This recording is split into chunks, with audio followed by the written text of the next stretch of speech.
간구하는 자들에게, 찾는 자들에게, 두드리는 자들에게 보여지게 하시고 이 험난한 세상 속에서 소망 되시는 예수 그리스도가 복음으로 우리에게 다가오게 하여 주시옵소서. 아버지 하나님, 오늘 아버지 우리가 하루를 시작할 때에 믿음으로 시작하게 하여 주시고 살아가신 주님을 정말 얼굴과 얼굴이 대하듯이 오늘도 주님만을 의지함으로 아버지 믿음으로 발을 띱니다. 말씀하여 주시옵소서. 감사하며 거룩하신 예수님의 이름으로 간절히 기도드리옵나이다. 우리 이사야 15장을 봅니다. 이사야 15장 1절에서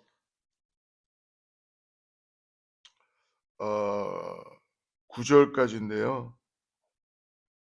1절에서 9절 다 읽죠. 좀 길지만 이사야 15장 찾으신 줄 알고 합독합니다. 모압에 관한 경고라. 하룻밤에 모압 알이 망하여 황폐할 것이며 하룻밤에 모압 기르가 망하여 황폐할 것이라. 그들은 바잇과 디본 산당에 올라가서 울며 모압은 느보와 메드바를 위하여 통곡하도다. 그들이 각각 머리카락을 밀고 각각 수염을 깎았으며 거리에서는 굵은 배로 몸을 동였으며 지붕과 넓은 곳에서는 각기 애통하여 심히 울며 헤스본과 엘랄렐은 부르짖으며 그들의 소리는 야하스까지 들리니 그러므로 모압의 군사들이 크게 부르짖으며 그들의 혼이 속에서 떠는도다. 내 맘이 모압을 위하여 부르짖는도다. 그 피난민들은 수알과 에글랏 슬리시아까지 이르고 울며 루잇 비탈 길로 올라가며 호로나임 길에서 회망을 울부짖으니 나무린 물이 마르고 풀이 시들었으며 연한 풀이 말라 청청한 것이 없음이로다. 그러므로 그들이 얻은 재물과 쌓았던 것을 가지고 보드나무 시내를 건너리니 이는 곡성이 모압 사방에 돌렸고 슬피 부르짖음이 에글라임에 이르며 부르짖음이 부엘 엘림에 미치며 디몬 물에는 피가 가득함이로다. 그럴지라도 내가 디몬의 재앙을 더 내리되 모압에 도피한 자와 그 땅에 남은 자에게 사자를 보내리라. 오늘 하나님의 은혜를 간구하는 우리 모든 성도님들에게 하나님의 말씀이 우리들의 삶에 참된 이정표가 되고 그리고 나침반이 되기를 축복합니다. 때때로 우리는 신앙생활을 하는데 진정한 복음이 무엇인가에 대해서 많이 우리가 고민도 해보고 또 내가 믿는 예수님이 과연 누구신가라고 우리에게 항상 질문을 해야 될 줄 믿습니다. 어떻게 보면 우리가 배운 것, 교회가 가르쳐 줬던 것들, 이런 모든 것들이 실질적으로 성경에서 이야기하는 하나님의 말씀과 맞지 않는 부분들이 너무 많이 있다는 것을 우리가 신앙생활 하다 보면은 아마 깨닫게 될 때가 많이 있다는 것입니다. 그래서 이 성경을 히스토리라고 그러죠. 그분의 이야기, 그분의 이야기. 바로 예수 그리스도의 이야기라고 합니다. 오늘 제가 새벽 기도를 시작하면서 저와 여러분에게 한 가지 기도하는 제목은 그분의 이야기가 나의 스토리가 돼야 된다는 것이죠. 요즘은 세상이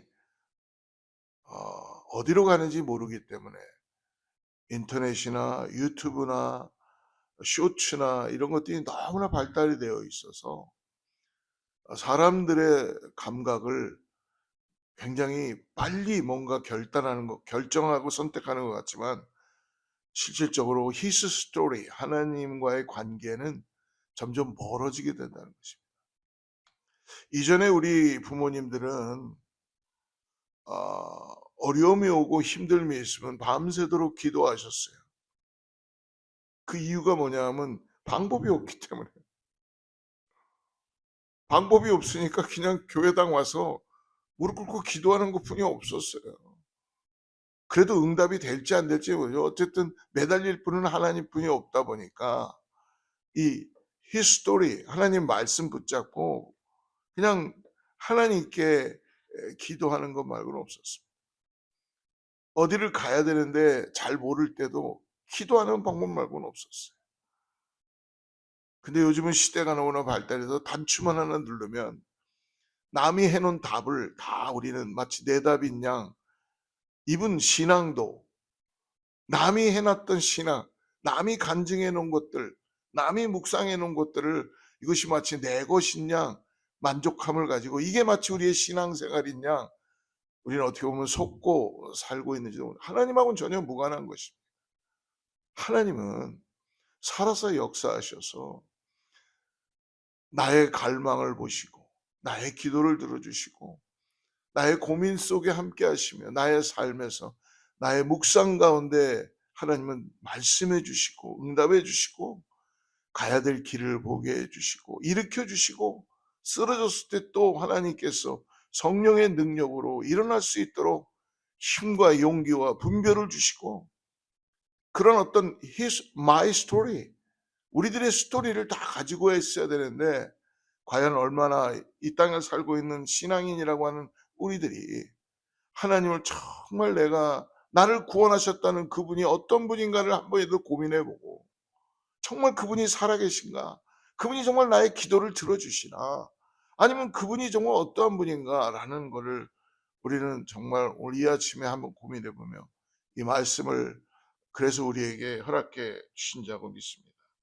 우리 이사야가 결국 계속 하나님의 말씀을 선포하는 이유는, 이사야도 자기가 이해할 수 없는 말들이지만 하나님을 경험함으로 인하여 계속적으로 하나님께서 주신 말씀을 선포하는 거죠. 오늘은 어 오늘 바벨론과 아수르 블레셋의 이 모압에 대한 심판의 말씀을 이사야가 받은 것입니다. 모압은 아브라함의 조카인 롯에 의하여 세워진 나라이죠. 그래서 이스라엘과는 혈통적으로 매우 가까운 나라입니다. 이거는 뭐 우리가 성경을 보면은 너무나 잘 아는 이야기입니다. 이들은 주로 요단강 동평사의 남동쪽 해안의 고원지대에 거주하고 있었죠. 역사적으로는 모압 여인, 여러분 기억하시면 롯이 이스라엘 사람 보아스를 만나서 오벳을 낳죠. 그 후손이 2세 다윗으로 이어집니다. 성경의 스토리예요. 그래서 모압 여인 룻은 결국 예수님의 조상이 되었습니다. 그래서 신명기 2장 9절에 보면은 여호와께서 내게 이르시되 모압을 괴롭게 말라, 그와 싸우지도 말라라고 말씀하십니다. 이러한 모압에 대한 하나님의 경고가 오늘 이사야를 통해서 오늘 우리들에게도 비유하시면서 대칭하시면서 하나님의 말씀이 전해진다고 받으시기를 축복합니다. 1절 말씀 이렇게 하죠. 1점 같이 한번 읽어볼까요? 시작. 모압에 관한 경고라. 하룻밤에 모압 알이 망하여 황폐할 것이며 하룻밤에 모압 기르가 망하여 황폐할 것이다. 여기 보면은 모압이 이제 망한다, 황폐한다. 근데 하룻밤에 모압 알이 망한다. 알은 모압의 수도입니다. 그리고 하룻밤에 모압 길이 망한다. 이 길은 뭐냐면 거대한 바위 위에 요새화된 모압의 도시입니다. 하나님의 이런 경고의 말씀이 들려와요. 근데도 불구하고 우리의 가지고 있는 신앙은 우상으로 가득 차 있었기 때문에, 여러분 우상이 뭐 다른 거겠어요? 하나님 것이 아닌, 하나님이 아닌 다른 것들로 인하여 우리 안에 가득 차 있죠. 왜 없다고 부인할 수 있겠어요? 이분 신앙조차도 우상이 될 수 있다는 걸 여러분 저는 그렇게 생각합니다. 내가 믿고 있는 신앙이 하나님 앞에 온전히 드려지지 못하는, 하나님을 온전히 깨닫지 못하고 말씀 앞에 순종되지 못하는 신앙은 잘못하면 그것이 우상이 될 수 있다. 오늘 2절 이들이 어떻게 합니까? 2절 한번 보시죠. 같이 읽죠. 시작. 그들은 바윗과 디본 산당에 올라가서 울며 모압은 느보와 메드바를 위하여 통곡하더라. 그들이 각각 머리카락을 밀고 각각 수염을 깎았습니다. 그들은 하나님의 경고가 이루어졌어요. 경고라는 건 뭡니까? 하나님께서 너희들을 지켜보고 있다. 하나님이 다시 말씀해 주신다라는 경고예요. 경고는 여러분 레드 카드가 나오기 전에 옐로우 카드를 보여주시는 거예요. 그러면 바로 반칙을 스탑하고 돌이켜야죠. 제대로 경기를 해야 되겠죠. 하나님 앞에 나아가고 내 삶을 드리고 인정하고. 그런데 그들은 어떻습니까? 바윗과 디본 산당에 올라가서 자기들이 믿고 있는 우상들에게 통곡하고 있다는 거예요. 망하게 되었습니다. 우상들에게 통곡하고 있어요. 잃어버리는 것 같아요 라고. 3절 보십시오. 3절 뭐라고 합니까? 거리에서는 굵은 배로 몸을 동였으며 지붕과 넓은 곳에서는 각기 애통하여 쉬며. 다 잃어버릴 것 같으니까 자기들이 믿고 있는 우상들 앞에 가서 굵은 베옷을 입고 지붕과 넓은 곳에 애통하며 심히 울고 있다. 이게 여러분 현실을 살고 있는 우리들의 모습일 수 있습니다. 하나님께서 네가 가지고 있는 게 무엇이냐? 모세에게도 이야기했죠. 지팡이 막대기 하나 그거 내 던져라. 우리 그거 못 던지고 계속 그거 붙잡고 이거 던지면은 안 되는 것 같으니까 하나님 던지라고 말씀하시잖아요. 그걸 던져야지 하나님의 능력이 나타나고 하나님의 역사가 나타나고 하나님의 어떠한 분인지를 깨달을 수 있는데 안 던지는 거죠. 내가 믿고 있는 신앙도 이게 내 것이냐, 내가 뭔가 위로가 되는 것 같으니까 그걸 안 던지고 계속 붙잡고 있는 우상이 우리 안에 있지 않겠습니까? 그 재물이 될 수도 있어요. 자녀가 될 수도 있습니다. 아니면은 내가 믿고 있는 뭔가 철학이 될 수도 있어요. 내가 좋아하는 나의 삶의 습관적인 어떤 것들이 될 수도 있어요. 그거 던지라는 거예요. 그거 못 던지니까 이런 일들이 일어나는 거죠. 4절 같이 읽습니다. 시작. 헤스본과 엘랄레는 부르짖으며 그들의 소리는 아이스까지 들리니 그러므로 모압의 군사들이 크게 부르짖으며 그들의 혼이 속에서 떠드는. 여러분 우상의 신전에 가서 통곡을 한들 무슨 소용이 있겠습니까? 하나님을 떠나서 금오수, 바알, 몰락 등을 섬기는 우상 숭배를 하던 모압. 여러분 왜 하필이면 이사야는 지금 15장에 들어와서 오늘 예언하듯이 이런 거를 이야기해 주면서 오늘 2000년대를 살아가고 있는 우리들에게 이 말씀을 보게 하나요? 아무리 소리를 질러도 대성통곡을 해도 자신들이 섬긴 우상에게 도움을 요청해도 들을 수 없다는 것입니다. 여러분 여기서 멈추지 마십시오. 저와 여러분이 내가 섬기고 있는 붙잡고 있는 것이 없어질 때의 아쉬움과 안타까움 때문에 굳건히 붙잡고 있는 것, 예, 당연합니다. 그런데 여러분 그래도 저는 이렇게 이야기하고 싶어요. 그거라도 붙잡으려는 그 마음을 하나님은 뭔가 보시고 계시는 게 아닌가 라고 그렇게 말씀드리고 싶어요. 우리가 붙잡고 있는 그것을 하나님은 그래도 그게 비록 우상이지만 우상인지 어딘지 어떻게 알겠어요? 모르죠. 지금 내가 붙잡고 있는 게 이게 내 신앙인데 내가 지금 믿고 있는 게 이게 전부인데 이게 내가 우상이라고 안다면 나에게 정말 생명이 되지 않는 거라면 당장 내던지겠죠. 하나님 앞에 달려가겠죠. 그러나 이게 내 생명인 줄 알고 내 젖줄인 줄 알고 내 자존심과 내가 가지고 있는 삶에 내가 갖고 있는 어떤 그런 스토리들과 이런 걸 가지고 이게 마치 나의 삶의 전부인 양 살아가고 있는 그 모습을 하나님이 안타까운 마음으로 보시고 있는 거죠. 왜? 내 스토리를 한 번도 하나님 앞에 고백을 안 해봤으니까. 왜? 오늘도 내 손에 들려있는 폰만 열면은 그냥 알고리즘에서 다 뜨니까 빵은 어떻게 구워요? 누르면 나오고 내가 지금부터 뭐 어디 갈라 그러는데 어떻게 해요? 그러면 내비게이션이 다 가르쳐주고. 여러분 내비게이션도 내가 선택하지만 내비게이션 자체가 선택돼서 나한테 주는 거예요. 벌써 하나님은 그러나 오늘 나에게 새로운 거로 내 마음에 묵상이 되셔서 내 영혼 가운데 이거는 경험을 배운 사람들만이 아는 이야기입니다. 세상이 줄 수 없는 하나님의 만지심이 있다는 거예요. 그것을 여러분 오늘 우리가 이 백성들이 모압 백성들이 안타까운 데 있고 우상으로 가득 차 있지만 왜 하나님은 이사야에게 이 말씀을 오늘 하게 하시는지를 깨달아야 될 줄 믿습니다. 자신들이 섬기는 우상에게 도움을 요청해도 들을 수 없다. 시편 115편 4절과 8절에 이렇게 말씀합니다. 저희 우상은 은과 금이요 사람의 수공물이라. 여러분 우리에다 우상 아닙니까? 목사님 어떻게 은과 금이 우상이에요?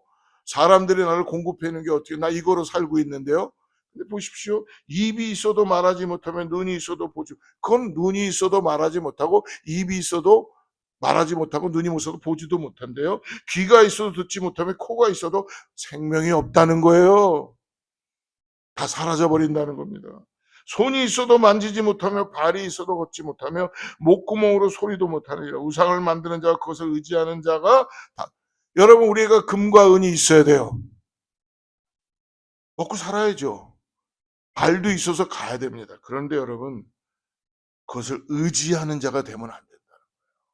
그것을 사라져 버릴 것들이에요. 하나님의 행하시는 일은, 사랑하는 여러분, 움직일 수도 없고 표정 하나 바꿀 수 없는 우상이 하나님을 대체할 수는 없습니다. 그렇습니다. 인생의 항로에는 위기의 상황이 올 수도 있습니다. 경우에 따라 문제가 안 풀리는 수도 있을 수 있습니다. 그러나 문제는 위기도 아니고 안 풀리는 것도 아니고, 오늘 문제는 정확합니다. 이때 반응하는 우리들의 태도가 문제라는 거예요. 우상 앞에 나아가서 빌거나 묻거나 의식을 행하지 말고 오늘 말씀합니다. 문제 해결자이신 주님 앞에 엎드리라고 말씀합니다. 주님 앞에 한 번이라도, 한 센텐스라도 구해보라고 말씀해 주십니다. 하나님은 살아 역사하셔서 개인의 문제뿐만이 아니라 한 나라의 운명도 좌우하시며 열망의 흥망상쇠를 잡고 계시다는 분이라는 것을 믿으시기를 축복합니다. 어떻게 합니까? 하나님 결코 버리지 않으세요. 5절 한번 읽어. 오늘 중심절인데요. 같이 읽읍시다. 시작.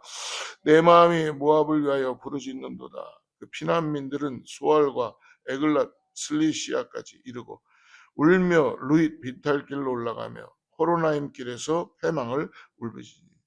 내 마음이 모압을 위하여 부르짖는다. 내 마음이 누구예요? 지금 이사야가 하나님을 대변하는 거잖아요.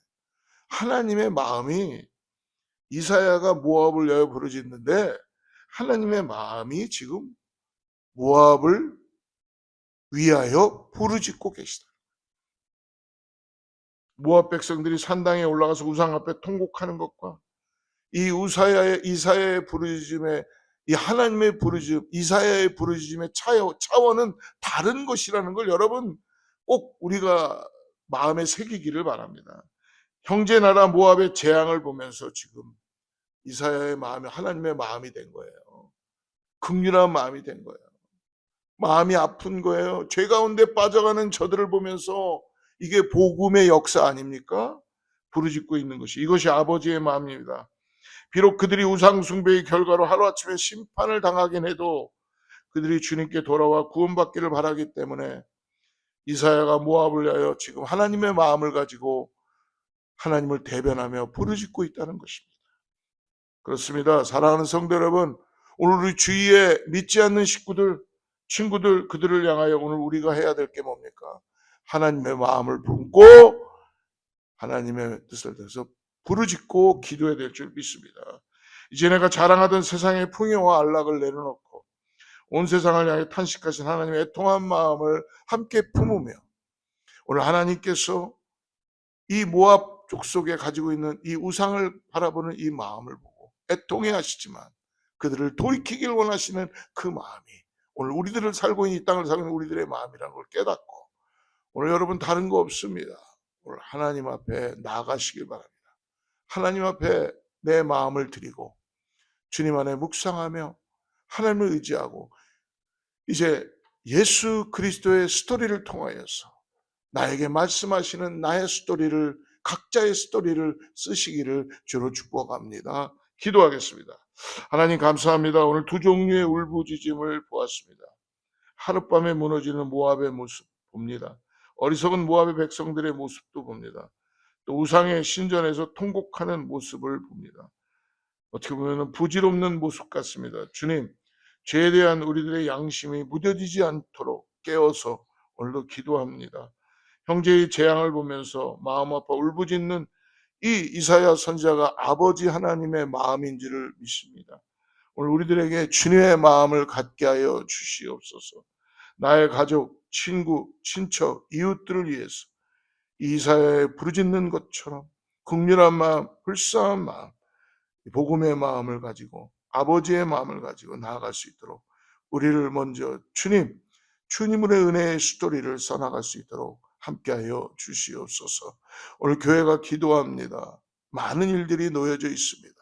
두려워하지 않게 하시고 피하지 않게 하여 주시고 기도하며 하나님의 역사의 손길을 하나님의 손을 보게 하여 주시옵소서. 감사하며 거룩하신 예수님의 이름으로 간절히 기도드리옵나이다.